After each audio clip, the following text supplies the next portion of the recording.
his injury, and I realize you have other guys out here, but what do you miss with it? Yeah, no, obviously unfortunate. I guess we're lucky that it wasn't as bad as it could have been. I know he's in good spirits. He's doing well. So just kind of getting him back going again, back moving around. Yeah, I mean, obviously we lose a little bit of that veteran type receiver in that room. I mean, we have other guys that can kind of replace a little bit, but to have that much talent, have a good understanding of what I want. But he's in the room. I think that's what's awesome. He's talking to those guys and everything like that. And so hopefully we're getting him back sooner rather than later.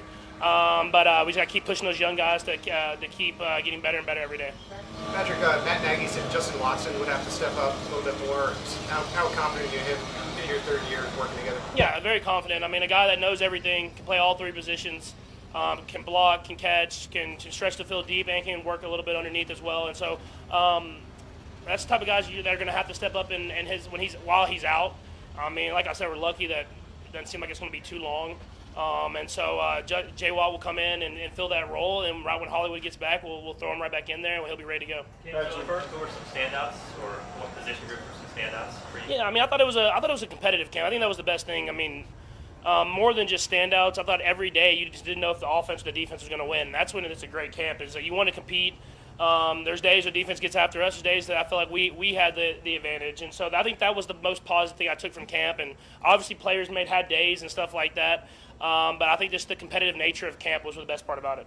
I think we forgot to ask this the last time you were up here, but what led to the behind-the-back pass, the Checo, and the red zone period, and how much of that is your idea, how much of that is just having fun, and is there a possibility? Yeah, there definitely is a possibility of it. I mean, it's if you do it, it's got to work. It was a similar play to the one in the Super Bowl, and I wasn't going to do it in that situation, but it was a good day for the offense, especially that last period. And I had kind of got it going. You get a few completions, and then once you're kind of having a good day, you have the freedom to kind of try stuff like that.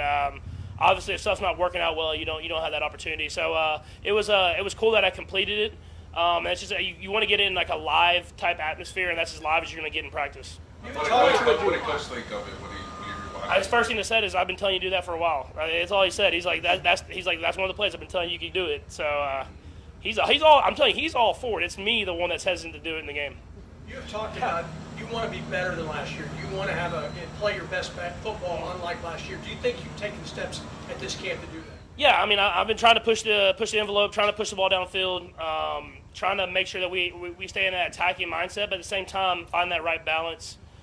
There's been days where we've connected on a lot of deep passes, and there's days where we've missed them. That's what this is for us to try to see what we can get away with, try to see what we can do, and see what everybody's great at. And I thought we had a great camp, like I said, but it's not done now. We got to continue into this preseason game against the Lions. It'll be a great test. They play hard, great football team, and then going back to KC, you can't let off the gas. You have to keep pushing because the beginning of our schedule is tough, and you have to be ready for it. How much would you like to be able to get Xavier involved? Yeah, I know. I mean, we obviously want to get him some catches. I mean, we called a play for him that first play in this last preseason game. Obviously, they brought up pressure. I got it out to Hollywood. But I mean, obviously, we want to try to see what he can do in as live as you can get before the season. And so you have to take what's there, but you want to give him chances to go out there and make plays and just in that live action at Arrowhead. But I mean, defenses are accounting for that as well too. So it's trying to find that balance. You want to get those young guys those plays. Him. Wiley, some of these young guys that haven't got a ton of rep, Justin Ross, stuff like that, Sky Moore. But at the same time, you have to play within yourself and within the offense. Brett Veach had mentioned how you do extra work with the receivers even post-camp and after meetings. What have you observed in the extra sessions with those receivers that you're seeing them improve and what they're learning?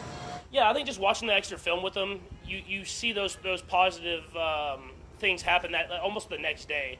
I mean, you're just talking through stuff. I mean, in this offense, y'all know it's so much of freedom within structure, and I think them hearing me talk, hearing Travis talk, and then them having their input as well, I feel like it helps them have their stamp on the offense, and I think that's important.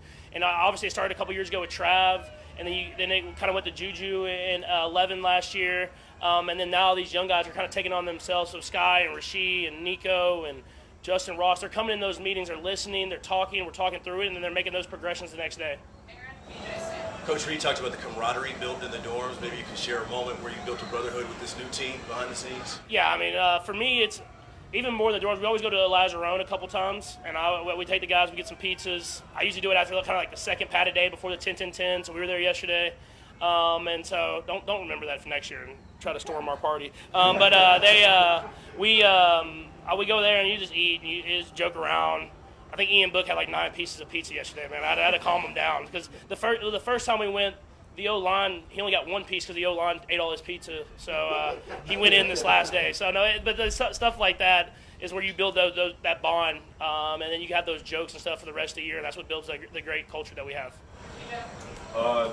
Patrick, just Andy is his whole career is about evolution and evolving, just in and outside the football field. Just going into year 8, how has his evolution just affected you on and off the field? Yeah, I think what the best thing about Coach Reed is he pushes you to be great and he pushes himself to be great. I mean, he always is trying to just be more creative. What else can he do to help the offense out, help players out, help like with different motions or different plays, and he challenges the coaches to do that as well. And so when you see that they're working that hard and they're challenging themselves, whenever they ask you to try something that might be a little different, they want you to work on, you can say, all right, I'll try it. If y'all are trying new stuff, we can all try it, and we'll see if we can get better together. And I think that's important because he could be, I mean, he's one of the best coaches of all time. He could just go out there and this is how we do it. This is how I'm going to coach it, and this is how it works. But he's pushing himself to be better, and then he asks a lot of us, but he also asks a lot of himself, and I think that's super important. Patrick, Travis jokes about his age, but obviously he is older for that position. What allows him to be effective, and like what kind of training camp did you think he had? Yeah, I mean it's remarkable, honestly. I mean, you see him out there every day at practice. He's working. He's in there getting the reps. He actually gets mad when they take him out, and he has. He has all the right in the world to go out there and just kind of be on the sideline and coach because he knows all the stuff, and he doesn't necessarily need the reps, but he loves it, man. He loves working. And it makes my job easy as a leader to push other guys because I can just say, look at the Hall of Famer who's out here practicing harder than anybody.